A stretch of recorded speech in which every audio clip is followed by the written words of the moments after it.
대한민국 남자 축구 대표팀이 화끈한 공격 축구로 이집트 대표팀을 4대1로 대파했습니다.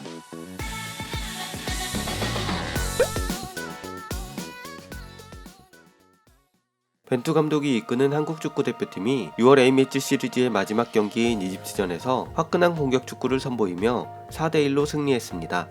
전반 초반 미드필드에서 밀리며 어려움을 겪던 대표팀은 전반 16분 하프라인까지 내려온 손흥민의 절묘한 전환 패스와 김진수의 날카로운 크로스에 이은 황의조의 완벽한 헤더슛으로 분위기를 바꾸는 선제골을 이끌어냈습니다.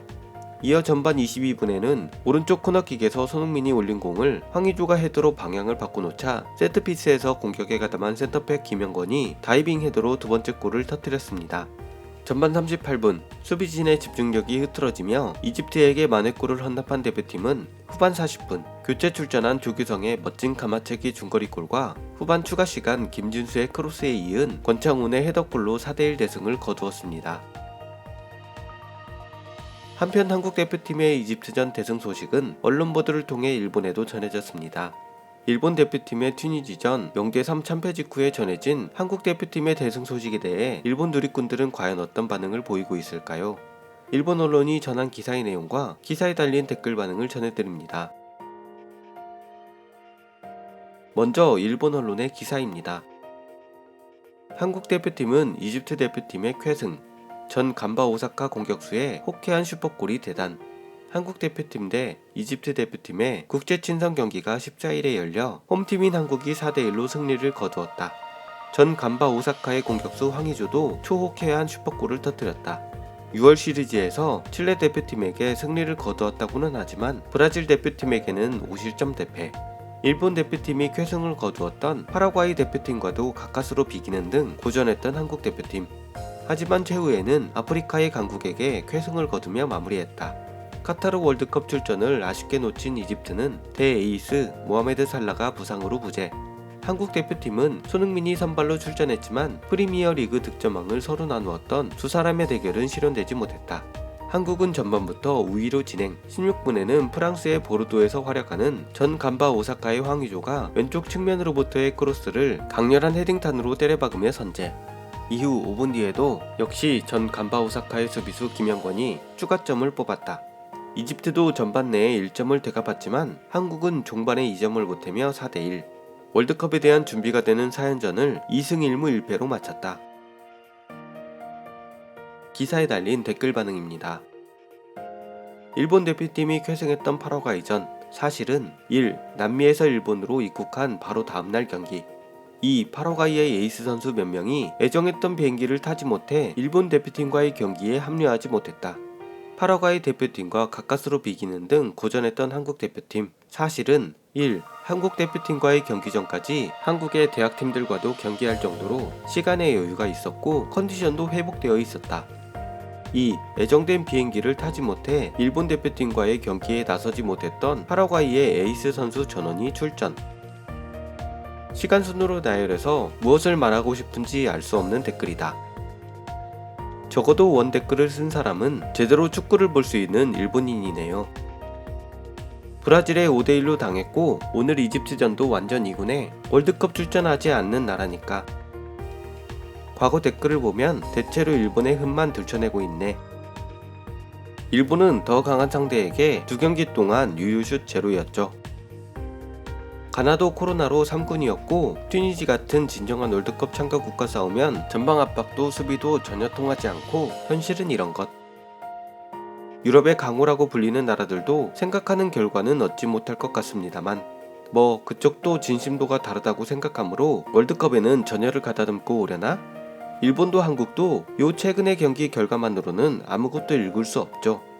비관은 할 수 있어도 낙관할 수 없다는 것은 틀림없겠지만 이집트는 이 의미 없는 극동의 경기에 주전들이 모두 사퇴했으므로 당연한 결과. 일본도 그랬기 때문에 신났을 뿐입니다. 승리하고 투구끈을 조여라 라는 말이 있는데 완전히 방심한 경기를 했지. 감독부터. 진심이 아닌 상대에게 힘겹게 이기거나 권투하면 필요 이상으로 치켜세우는 것은 일본의 나쁜 버릇이야. 어느 쪽이 낫다라고는 콕 집어 말할 수 없지만 공격에 박력이 있는 쪽은 한국이구나. 의조에 손흥민의 좋은 공격수가 있다. 일본의 공격수는 능숙함은 있어도 무서움은 없어. 황희찬을 잊어서는 안 돼. 희찬은 2경기 모두 벤치에 들어가지도 않았는데 다친 건가? 희찬은 군대에 갔어. 3주 정도? 텅 빈 골문 앞 슛조차 못 넣는 일본인과 왜 이렇게까지 결정력에 차이가 있는 걸까? 이집트 대표팀은 완전 2군. 게다가 월드컵에 출전하지 않는다는 것을 잊지 마시오. 간바 서포터로서 의조의 활약은 조금 기쁘다.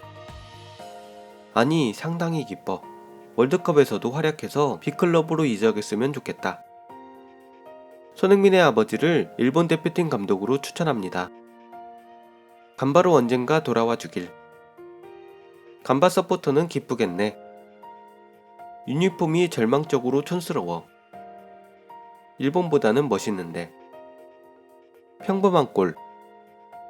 어쩌니 저쩌니 말해도 이기고 있구나. 일본도 귀중한 브라질전에서 대패해서 고름을 짜놓았으면 좋았을 텐데. 좋겠네. 자국을 칭찬할 수 있게 돼서. 어차피 또 바뀌겠지만. 타국을 헐뜯는 사람이 뭐라는 거야. 리스펙트라는 말을 진지하게 생각하는 게 좋아. 한국과 일본 어느 쪽이 강하다고 콕 집어 말할 수 없구나. 한국은 손의 개인기 역습에 의존하지 않고 빌드업과 조직으로 무너뜨리는 연습을 해와서 좋겠네. 눈앞의 결과만을 탐내서 손쉬운 상대나 한 수 아래에게 전방 압박 함정에 기뻐해도 강한 게 아니야. 같은 수준 이상에게는 유유슛 0으로 쳐맞는 것이 실전 직전에 발각되면 이미 늦었어. 이집트 대표팀의 에압 갈랄 감독은 경기 종료 후 인터뷰에서 한국의 승리를 축하한다. 한국은 대부분의 시도가 골로 이어졌을 정도로 공격과 수비가 탄탄했다. 모두 좋은 선수지만 손흥민이 팀 내 영향력이 크고 여러 역할을 소화할 수 있다는 점에서 좋은 선수라고 생각한다. 라며 한국 대표팀과 손흥민을 칭찬했습니다. 한편 한국 대표팀의 벤투 감독은 우리는 4번의 A매치로 팀 스피릿을 얻었다. 잘하지 못한 것에 대해 개선해야 한다.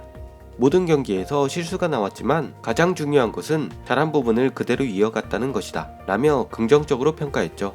이로써 6월 A매치 4연전을 2승 1무 1패로 마무리한 대표팀은 좋았던 면과 부족한 면을 동시에 보여주며 남은 기간 동안의 과제를 떠안게 되었습니다. 특히 8골이나 내준 수비력과 매끄럽지 못했던 후방 빌드업은 큰 숙제죠.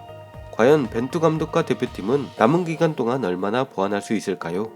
또 김민재 등 부상 선수들이 복귀하게 되면 얼마나 나아진 모습을 보일 수 있을까요? 더 단단해지고 조직적인 대표팀이 되기를 바라며 영상을 마치겠습니다. 다음 영상은 일본 대표팀의 튀니지전 완패에 대한 일본 반응 영상으로 찾아뵙겠습니다. 지금까지 허위, 과장, 조작 없는 채널, 있는 그대로 전해드리는 심심풀이 만능 채널이었습니다. 시청해주셔서 대단히 감사합니다.